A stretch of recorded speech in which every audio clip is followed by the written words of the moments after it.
Hello everyone and welcome back to another Talk TCG. It has been a long time since I've done one of these. So today I want to talk about procrastination, which is what I've been doing the last few months. And that's because I've had other things to focus on, but I'm not going to dive into that, okay? I'm going to dive into the meat of the video, okay? So you're working on your own TCG and you find the need to focus on other things instead. Now, those other things may be important, and today I just want to analyze prioritizing tasks when you're doing your TCG. So I'm starting off with a little bit of a story here because I was planning on doing this video about a week ago and I froze. You know, I got this like analysis paralysis that you get in a TCG. You start overthinking things, and this happens from time to time with me. You know, a lot of people say like, oh, you're always working on the TCG, you're always doing this and you're always doing that, and there's loads of things come up. I have moments where I freeze up, I stop. You know, that is a normal feeling. At least for me it is. I'm kind of hoping it is for everyone else as well. But what I want to address is that it is okay to freeze up sometimes, and it is okay to focus your energy on other things sometimes. I know I've spoken in another video about don't breaking the chain. I'll put a link in the cards in the top corner if you haven't seen that one. It's quite good for just analysing yourself. But basically, for people who don't know, don't break the chain is the idea of continuously doing something to keep the momentum going. So you don't skip a day, or if you're going to commit to something once a week, you don't skip that once a week. Well, I've had to take a little break from short TCG, and that is mostly to focus on like my house and get everything in order. And then when it came time to coming back to the TCG, I got this paralysis. It stopped me, and I've had this before. It's the daunting task of starting again, and without the momentum, it's a very intimidating task. So what did I do instead? Okay, because I set up the whole video.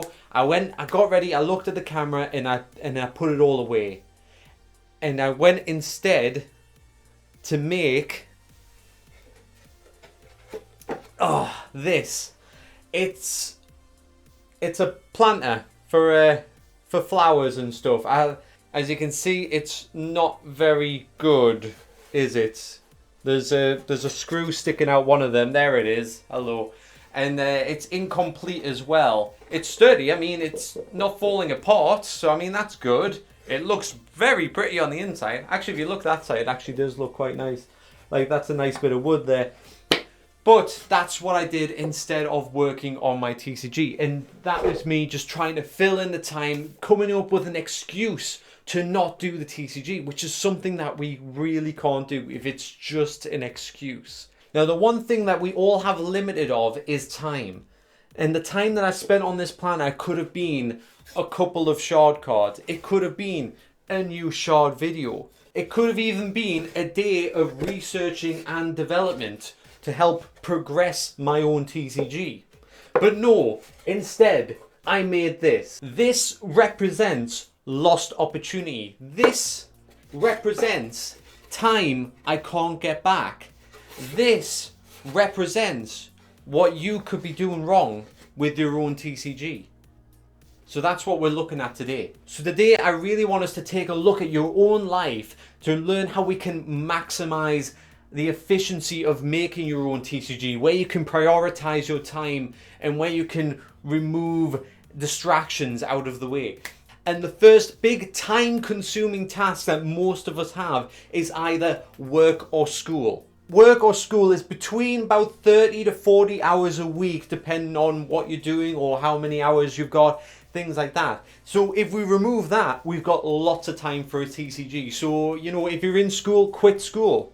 And there you go. You've got all that spare time to make a TCG. You're more likely to be successful. But if you're going to be a sensible person and prioritize your education or your income for, you know, living, then we can start to take a look at a few other things where we can prioritize our time towards our TCG. So 168 hours in a week. That is what we have.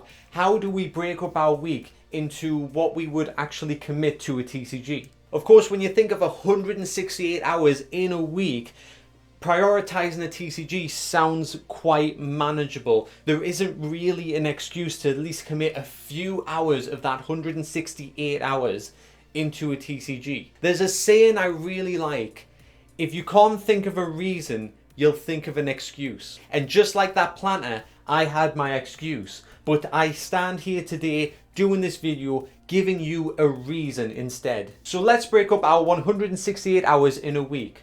First off, 56 hours of that probably are going to be asleep. That's 8 hours a night. That's what you should be getting. Me personally, I don't sleep the full 8 hours. I just can't. I found that when I sleep full 8 hours, it's very hard for me to wake up. I tried more hours and it didn't really work. I tried few hours and it did work. So I tend to sleep on average 7 hours. Of course, in the summer, there's a lot more daylight. I find I'm sleeping even less, which is getting a little bit scary. You know, I'm getting like 5 or 6 hours, but it seems to work for me. You know, I'm getting a bit tired. But on average, 56 hours is what you need to sleep within a week. So we cannot commit our 56 hours to our 168 hour week. So for this, I'm going to go on the higher scale as well and go 40 hours for the work week, which would include education as well. Because imagine you would have homework to do and everything once you get home as well. Obviously some people can go up to 44, 50 hours and things, but I'm trying to like hit an average here. So 40 hours maximum commitment. So including sleep and work, we're almost up to 100 hours. We're up to 96 hours. That's a bit scary. You know, we've lost a huge chunk of time. Now, what I'd recommend as well for me personally is 14 hours of downtime. That's 2 hours of night where you are committed to do nothing. Whether you want to just play video games, watch movies, read a book, or just sit and stare at a blank wall. You know, whatever you like, you can do that. Summertime. Sit in the garden, 2 hours in the garden, put some headphones on, listen to some music. Just unwind, you know. You can't have your brain going all the time. And then with that 14 hours of downtime, you can also commit 14 hours to food time. 2 hours a day committed to eating. Now, I know that sounds crazy, but we shouldn't rush our meals and everything. A workplace will normally give you half an hour's lunch break. You might want another half an hour of eating at home, but you also need prep time. So I thought 2 hours a day committed to food, also plus like little 5-minute snacks, things like that. That seemed like an appropriate amount. Okay, so if we look at that, we have 56 hours for sleeping, 40 hours for education and work, 14 hours downtime, and 14 hours food time. Now, if you want to be efficient as well, you can combine the food and downtime together, because when you want to unwind, watch a movie, you probably want to eat something as well. So you can have your dinner while watching something educational, you can watch something funny, whatever you like. So you can watch movies and food. So there's a way of compressing that even further if you want to, but right now I'm keeping them separate. Now, if my maths is right, that's 122 hours committed out of the 168, which leaves us with 44 hours remaining. So all those essentials have wiped out a huge chunk of our work week. Now, with 44 hours remaining, that is still a full-time job to work on a TCG. Now, I'm not saying that you have to commit those 44 hours to that TCG, because I know I don't. I definitely don't. Because what have I left out with the downtime, the sleep, the food, and the work and education? Can you think of it? It's family, it's friends, it's your social interaction.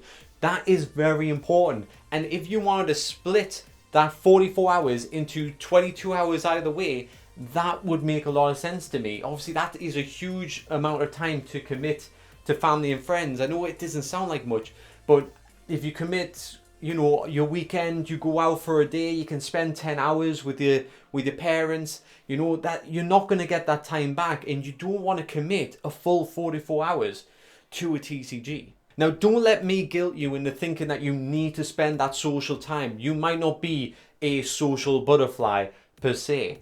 So if you wanted to commit the 44 hours to your TCG, or even go further by, you know, working on it during your lunch and doing this and doing the overlaps and actually going further, fantastic. Your TCG is going to develop much faster, which is fantastic for you. But all I'm saying is that time you don't get back, and you have to learn to prioritize certain things. So once I'm done with this video, I'm probably not going to edit it. I'm going to go out and I'm going to see my dad because it's a lovely sunny day. I want to absorb the sun, vitamin D. It helps my morale. It helps me actually commit when the days aren't as good. I will sit down and do more. People who have followed me with Shard TCG will know that in the winter time, I get a lot more work done than in the summertime. I disappear in the summertime pretty much. Once the sun is out, that is it. I am taking that opportunity because I can see the benefits to my health by going out there in the sun, absorbing it, getting that warmth, and it's just a much better time of year for me, and I need that to ride out the dark months. Right, so the moral of the story that I'm telling you today is be careful what you procrastinate with, because you might not be happy with the result at the end of the day. And I would want to leave you with a task today, and that is to go away and map out your week. Work out where you're prioritizing your time, where your time is sneaking away to. Perhaps you don't realize you're spending more time doing some things than you should do. Perhaps you want to change up the ratio that I provide as well. Maybe you want 3 hours for lunch every single day. Fair enough. If you are a connoisseur of food, then yes, commit more time to that, because that is what makes you happy. That is what is going to help you do a better TCG in the future, because you need to be right in your head to actually commit that sort of time to a hobby. And just like with the planter, you can see that as wasted time, or you can learn a lesson from it. So the planter didn't work, but I think I was getting a bit too far ahead of myself. So I went back, grabbed some more scraps of wood, and I made something a little bit simpler. Here we go. I made a nice little wooden heart thing. I've got some linseed oil. I'm going to oil it up. I'm going to maybe write something like love on it, something really cute. And this felt worth it. I felt like I learned a lesson. And I'm going to continue doing little bits of woodwork and things, you know. In one mindset, I could see it as procrastination, but another mindset, you know, sometimes you gotta learn to commit to things. So just like with the TCG, if you're starting your TCG and you don't feel like you're very good, maybe you're creating something equivalent to the planter. Just dumb it down a little bit, start from the scratch, make something simple, something, you know, just needs a few screws in the back to hang up. You just make the simple shape of a heart, and then you're on your way. You've got something that you can actually hang up in a wall and somebody will go, oh, that's not terrible. So just a lesson to be learned there as well. A little bonus lesson. You know, start simple, commit your time to where you need it committed to. If you need to commit your TCG to the simple basics, do that. If you're more advanced, obviously attempt a planter, but don't dive straight into the planter. Just commit your time correctly. Now go map out your life, enjoy the rest of your day, try and get some sun while it's the summertime, and I hope to see you next time. It's good to be back. Goodbye.